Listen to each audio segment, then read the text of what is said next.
And welcome to another episode of that 401k podcast. Ary Rosenbaum here with Dan Venturi. Dan, how are you? I'm well, sir. Had a restful Thanksgiving holiday, which is good.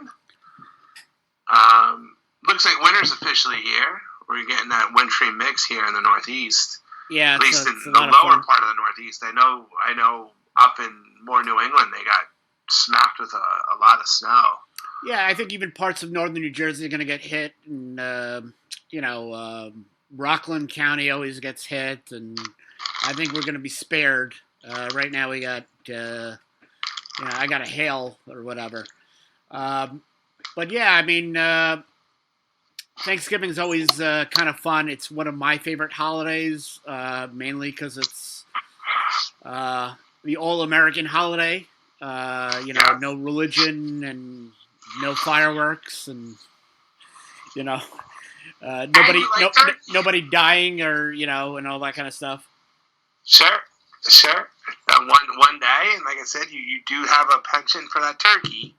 And thanks to you, I found out that there is a Thanksgiving sandwich at a Cheesecake Factory, and I was going on and on and on about it after I had it when I saw you on Wednesday. Really? Wow. Cool. I'm going to have to get it again on Wednesday, probably. Well, there you go. I mean, it was that good. It's the holiday season. It's about, laying back and enjoying the harvest, so to speak, I don't know about enjoy the harvest. I'm not harvesting anything of late, and I didn't kill my turkey. I just went to Costco. But I mean a harvest in terms of the successfulness, hopefully, of the previous year. Yeah, I guess so. Reflect. To me, it's all about the all-American holiday, family, and football. I mean, your Ohio State did pretty well against Michigan. Yeah. I'm a little upset we didn't drop the 60 burger that I had predicted, but... 50, was it 56 or whatever? I'll take 56. Yeah. Yeah, you gotta remember that when I grew up, like when my fandom,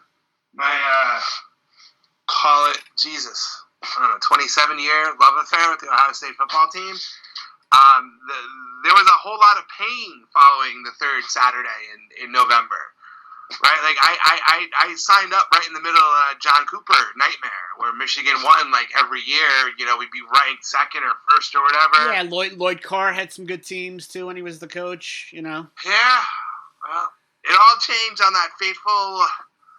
I want to say it was a December day when Senator Jim Tressel walked into the basketball arena and told the faithful that the nation will be proud of their student athletes in, 340 days or whatever. And that speech really changed the momentum in the past 20 years or so. It's not even been a rivalry. It's very enjoyable from my perspective. Let's just leave it at that. Yeah, they, Michigan has not had a good run since they pushed out Lloyd Carr.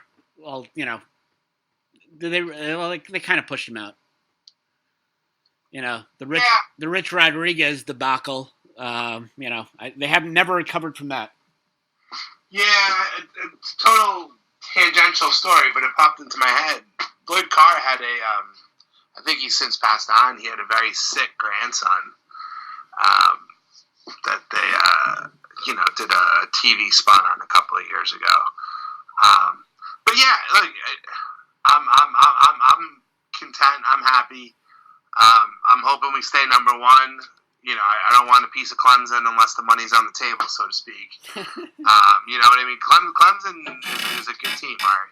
Well, LSU is a pretty good team too. So I mean, who the heck knows in a playoff? With the Ohio State transfer, Joe Burrow. Did you see that nonsense? He came out with the EAU on his jersey, and they made him take it off. Yeah. Silliness. Yeah, well, that's NCAA for you. That's right.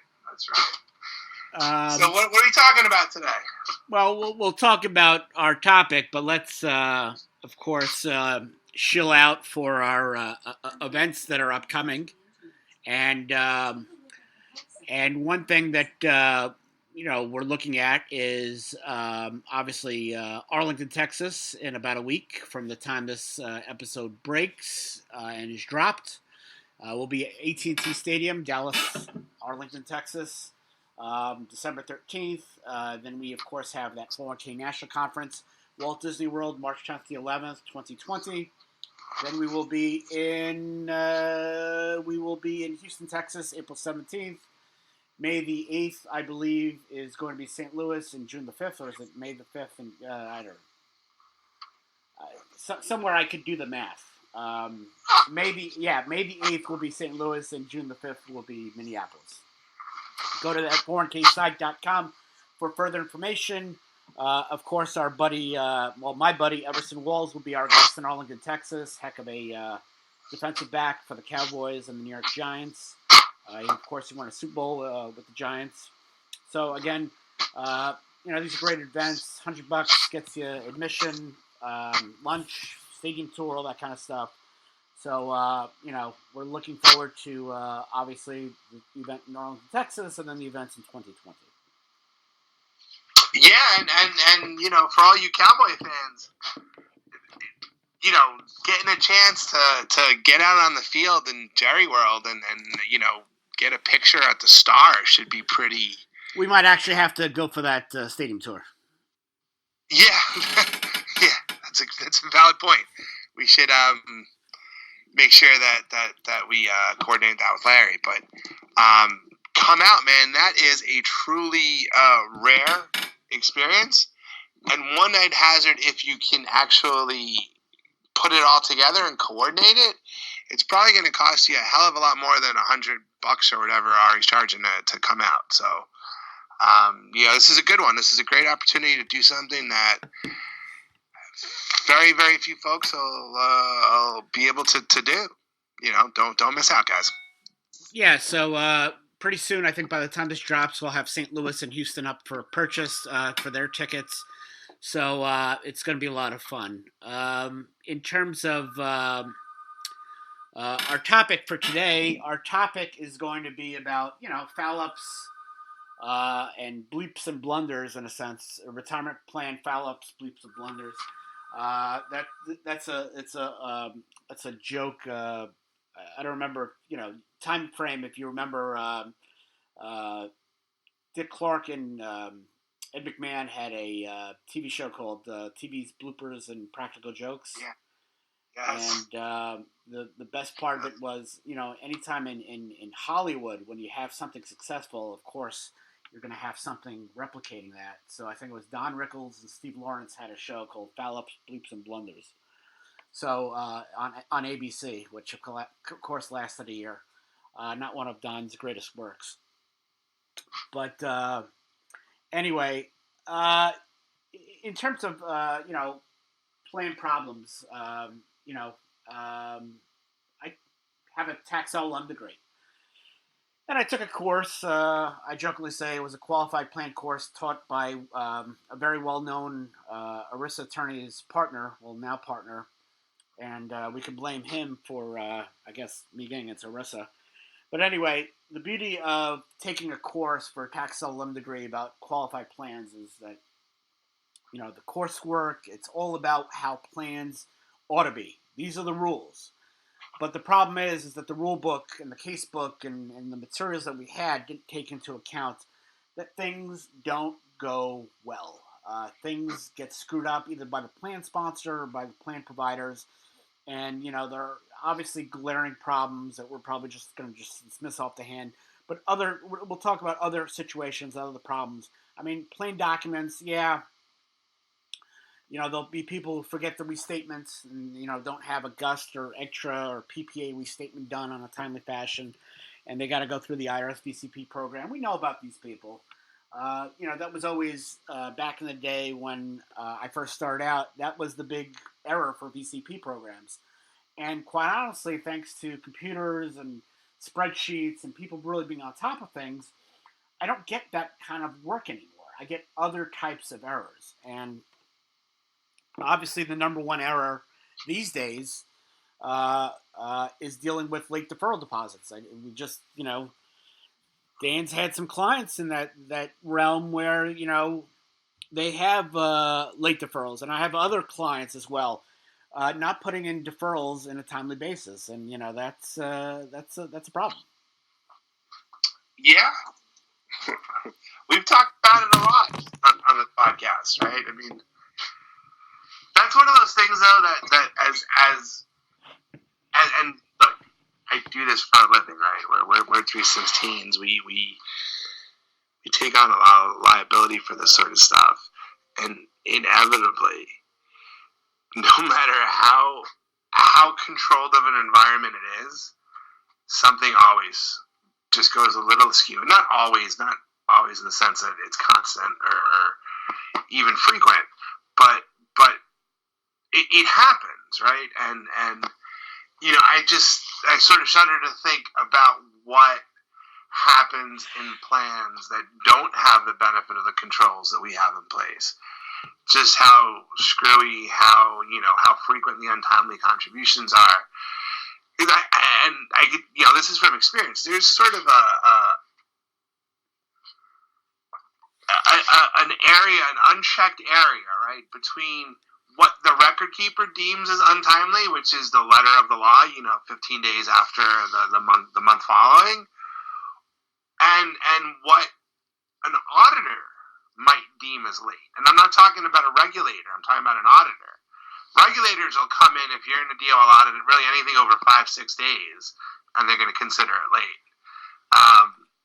But there's still, I guess, where I'm meandering towards is the fact that there's still some ambiguity in terms of what is late, what's not.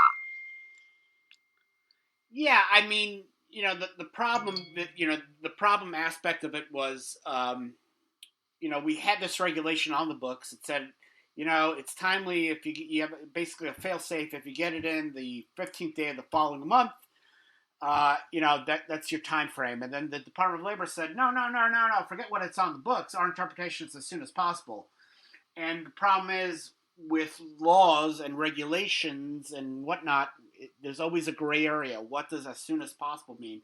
And like with anything, in ERISA, a lot of the times, in the qualified plan area on the code as well, it's all facts and circumstances. And, the joke obviously is that when we deal with facts and circumstances, that gives ERISA attorneys the reason to bill by the hour and come up with these interpretations and arguments and all that kind of stuff, which is probably why I charge on a flat fee basis.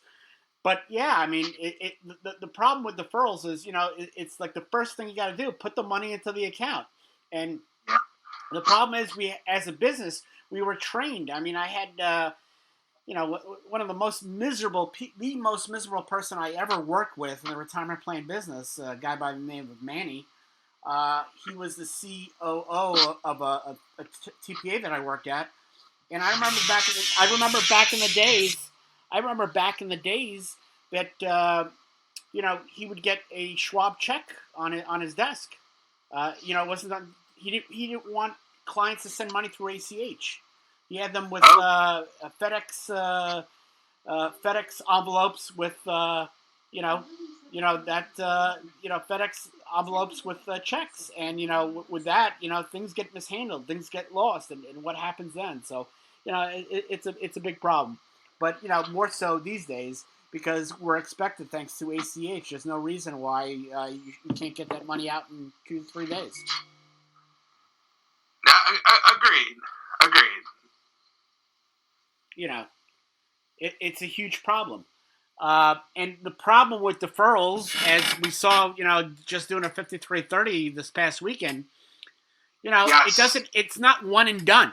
When somebody's late, they're late multiple times. And some clients, they're late 100 and some odd times over the years. And it's a big, big problem. It's again. Well, what was the number on that, Ary? 150, 160? It was like 140 something, I thought. I don't even, Going back to 2011. Yeah, I mean, again, it's the same thing with bills. When somebody's late with bills, they're not late once, they're late multiple times. Yeah. No, understood. What was the biggest you've ever seen On the 5,500. How many? The largest amount.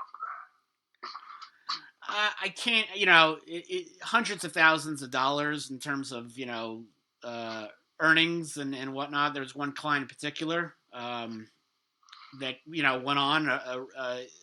For some reason, this past year was a lot of, famous restaurant groups, multiple locations with multiple deferrals. Yeah. Well, it's costly, and to your point, it's a problem. I mean, I've seen $500,000 on some 5,500s. So it's I don't understand how you could be that late so often, but it happens. Listen, when it comes to paying bills, sometimes you're always late with a certain amount, and it's just so many things making things that could just really go wrong, and it's just it's a really frequent problem. Other situations, like, as we'll discuss, they're not so frequent. But number one with the bullet in terms of mistakes, salary deferrals, not depositing in a timely fashion. Another big error I've seen of late, because it's happened twice within the past couple months. You think this is a simple thing? RMDs, required minimum distributions. I mean, listen, fellas, ladies, RMDs, back in the day, required minimum distribution rules was something that constantly was changing over time between TEFRA, TR86, and then TRA 97, which is the GUS, kind of changes. The rules on required minimum distribution changed. There was one point where nobody had to take out an RMD. Then it was only owners, and then it went to owners and employees. Now it's back to 5% owners only have to take out. Individuals, employees only have to take out when they actually retire. So I've had two situations where highly compensated employees were supposed to take out an RMD and just didn't, because the plan sponsor forgot to give them a distribution. Yeah. What's the correction on that, bud? Well, the problem here is that your excise tax is 50% of the minimum. So that's a huge hit that you're going to get the participant for. So the best way to do that is to go through a voluntary compliance program. Hopefully it's only one or two people that you've done this to, and try to get a forgiveness of the excise tax for a plan participant, because there's nothing worse than, when a plan participant gets a $50,000 penalty. That's and, a big number. Years ago, I had I worked for a TPA who bought another TPA, and I remember the old TPA screwed up on the RMD for the owners of the company, and they ended up with a $100,000 tax bill on the excise tax. And I was able to convince the IRS, the advocate or whatever, to fix that. And the excise tax was forgiven. Of course, the best part of the story was my boss, the TPA who bought the old TPA, wanted to charge them to fix it. And, of course, the client was swift enough to say, wait a second, you bought this company, they screwed up. Why are you charging me for fixing now your error? So, the best part of the story was, they actually, because I couldn't charge him, they actually sent me a tip. They gave me a couple bucks in the mail, which is kind of cool. Oh, wow. That's awesome. And quite unusual. Yeah, the only time that ever happened. But, of course, now that you work on your own, you don't get any tips. Which always begs the question about tips and which businesses you should tip and which you shouldn't. Reminds me of something out of Reservoir Dogs. Yeah, I think we could get a whole book published, especially in today's world, with the DoorDashers and the Uber guys and, the gig economy. Well, I mean, those guys I can see tipping, the paper person and, obviously the waiter and waitress. I mean, I draw the line when it's when you're going to a deli or you're going to Dunkin' Donuts and they have the little tip jar by the register. Yes, sir. The kind of subtle, I mean, when you go to Manhattan, you park your car in a garage. The guys don't have a tip jar. It's a given that if somebody gives you your car back in a good shape and good condition, you should tip them. But I mean, I draw the line when I see a tip jar. I'm not giving anybody any money. I saw one over the weekend where they said tips in cash are preferred. So they don't even want you to put down the credit card slip. Well, that reminds me, my mother was a teacher many years ago in Brooklyn. I forget, it was a student or it might have been an older student, somebody who graduated years later and got married. And they sent out the wedding invitation, and it was like, cash gifts are preferred, something like that. Like, really, you put that in there, Cash gifts are preferred. That's awesome. It takes some courage, man. Listen, I jokingly say, if you want to lose some people in your life, you should throw a wedding, a bar mitzvah, confirmation, all that kind of stuff, because people really wig out with that kind of stuff. And my favorite is when when I got engaged and got married, or even when I had kids. Annoys me the most is the gift registry. Yeah. So you say, this is what I want. And then I love the people who say, no, I want you to have this. And I'll never forget, it was it was for the wedding or the engagement registry, whatever. And my wife drinks coffee and I don't. And this is before K-Cup machines got into vogue in the houses. K-Cup machines, they were just workplace machines. And I think my wife put down like a KitchenAid, coffee maker. And, she wasn't a big coffee person in the sense that, because I don't drink it. And so the best part of it was her sister says, oh, no, you want this one, this Krups machine. And it's like, I just love the whole gift-giving thing. And because one of my favorite sayings is, whoever said that it's the thought that counts never got a crappy gift. There you go. So, what's next? So what's next on our list? Obviously operating the plan not according to its terms. That's a big problem. And it could really be something innocuous. Eligibility, obviously, to me, is a big deal. If you're not doing the correct eligibility according to what your plan document says, it's huge. But then there are other differences that, are very, I would say, benign, because I think not following the plain document is never benign, but, something like forfeitures, not dealing with forfeitures in a timely fashion. We have a lot of clients out there who think that somehow forfeitures are a war chest that they can amass and grow because they're going to, I don't know, field an army or something. I don't know. But I've seen that. And that's kind of innocuous, but that does happen.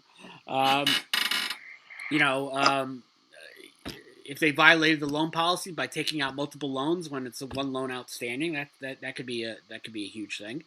And then next on the list, which was very, very popular for a time and it kind of died down, but I still think it's big, is compensation. Not using the correct compensation in the plain document versus practice. Impermissibly excluding or including a part of compensation. So, for example, not letting participants to get to defer or get a matching contribution on overtime. That's a big one. Or some reimbursement where it was supposed to be excluded but it wasn't. So that was for a while that was a huge error that I had multiple clients deal with. Now for some reason RMDs are the big deal. But that's a huge problem because you may require to have corrective contributions, and of course when you don't allow people the opportunity to defer, that goes to something that we all know about, which is not giving participants the opportunity to defer. Usually it happens when somebody's eligible and you forget about them, and then all of a sudden you remember, and if you don't correct it with a specific period of time, you have to make a QNEC to the plan participant, which for a plan sponsor hurts because you're giving them a fully vested contribution that they, really shouldn't have been entitled to had you not screwed up. Yeah. I had a family member go through that situation. They were supposed to enter the plan on a January 1, and before HR or whatever could, think about it, it was a few months, that transpired, and a corrective contribution had to be made. What, and I've got something to say on this topic as well, because the regs have recently changed. I don't know how far back that change has been, but there was a change there. But on forfeitures, what's the rule of thumb there, right? We have to use those forfeitures in the plan year for current plan year expenses. Look to what your plan document says. Most documents these days do allow you to pay for administrative expenses, or back in the old days we didn't have that language. We used to reduce, add it, and reallocate. Those were really the choices. So look to the plan document as to what to do, but you got to do it annually. Because the problem is that if you have something like reducing employer contribution or especially reallocating it, say you had a participant and was entitled to a reallocation 1 year and then left the employer, and then 5 years later the plan sponsor says, "Oh, we got all these forfeitures." Those participants who left your employee, by my definition, should have been entitled to a contribution. And to me, it's a compliance headache. So that's why forfeitures should be dealt with on an annual basis. Okay. That's what we tell our plan sponsors. Of course. And in terms of the eligibility to defer, not giving them that opportunity to defer, check the regs. If the mistakes are fixed within a couple months, you don't have to make the QNEC anymore. It's a huge error, but it does happen from time to time. And of course. And what's the time frame there, bud? Well, you gotta fix it within 90 days to avoid a QNEC. To avoid any kind of QNEC. Correct. And then is there a period of time where you get the reduced 25%? Yeah, a couple of years. 25%. Yeah. It went down from 50 to 25%. Yeah, I want to say it was 21 months. I could be wrong, but I think that was it gave you the year and then basically up to the filing deadline. Correct. Of the following year. Yeah, and the same can be said about failed ADP and ACP tests. Too often the tests are done incorrectly. Plan sponsor is told, "Oh, look, we made a mistake a couple years ago." And the problem with failure of an ADP and ACP test years later is you don't have the opportunity to do refunds, especially in the point of an ADP test. You can't do refunds at all. You're going to have to make a QNEC, so it may be costly to fix it. And like I said, that's the biggest problem is, when you wait to find out that something failed, you lose the opportunity to fix something on your time and, in a cost-effective manner. Mm. And of course, another big error, obviously, is dealing with plan loans. Not according to the terms of the loan policy in the plan, or not according to the rules concerning prohibited transactions. Because what people don't realize is that loans are an exception to the prohibited transaction rules. But in order to be an exception, they got to abide by certain terms. That means 5-year repayment, except obviously if it's a residential house, quarterly repayments, that sort of stuff. Back in the day, I will never forget, still to this day, it's shocking, when I had a plan sponsor being audited. And prior to 2002, for many of those who were not in the business at the time, we had a quirky rule concerning plan loans. You couldn't take out a loan if you were an S corporation shareholder. That rule changed with EGTRA in 2001, which was effective in 2002. We eliminated that rule. So I had a plan sponsor, S corporation. The owners of the company took out loans in excess of the $50,000 limit, which, of course, again, that's another exception to the prohibited transaction rules. And surprisingly, the IRS auditor didn't disqualify the plan.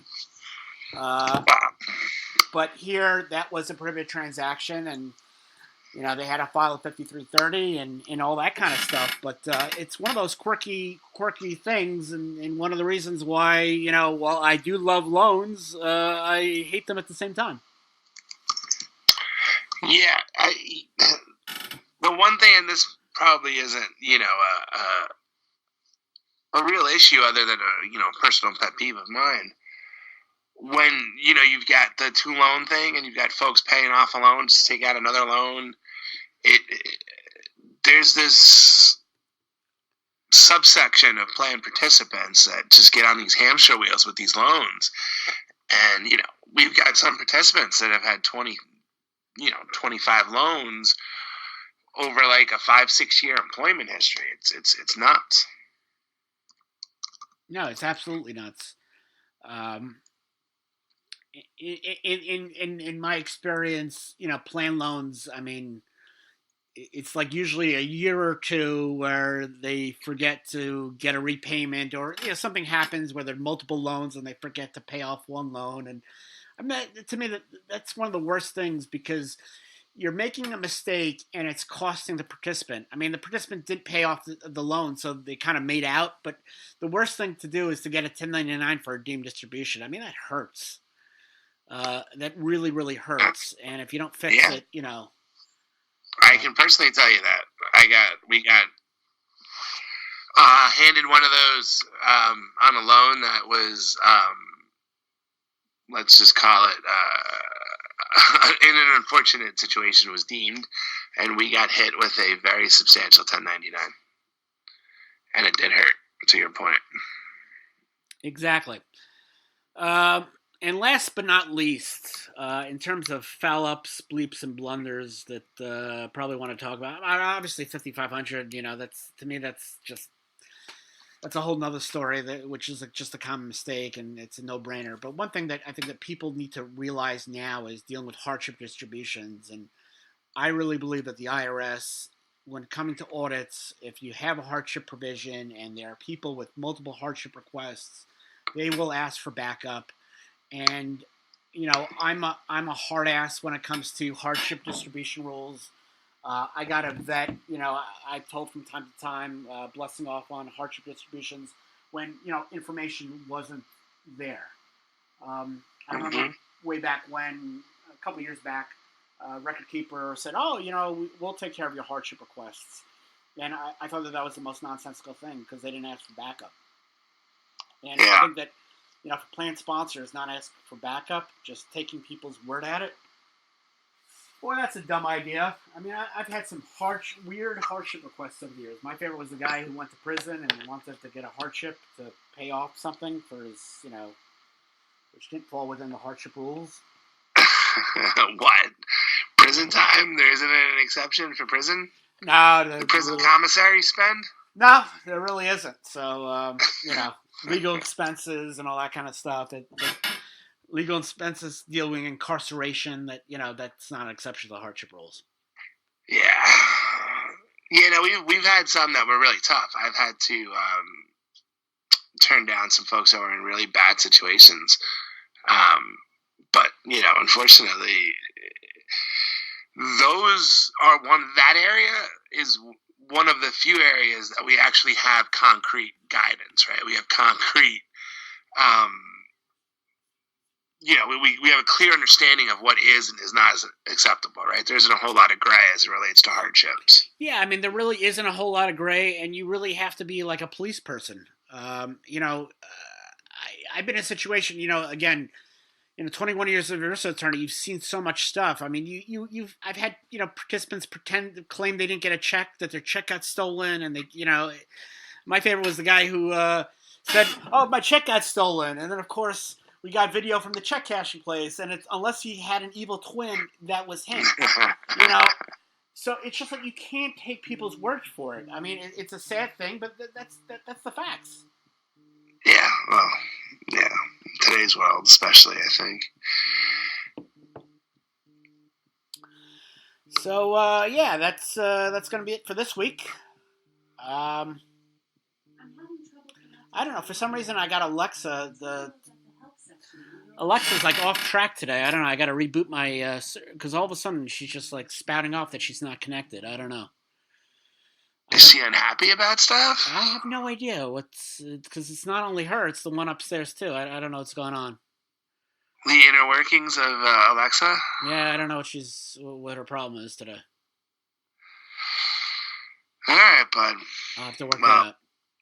Go have a talk with her. Exactly. So until next week, so long, and we'll hear, hopefully hear from us from our next 401k podcast. Maybe we'll have something from Arlington, Texas. We'll see. Sounds good. Have a good week, guys. You too. Take care. Bye.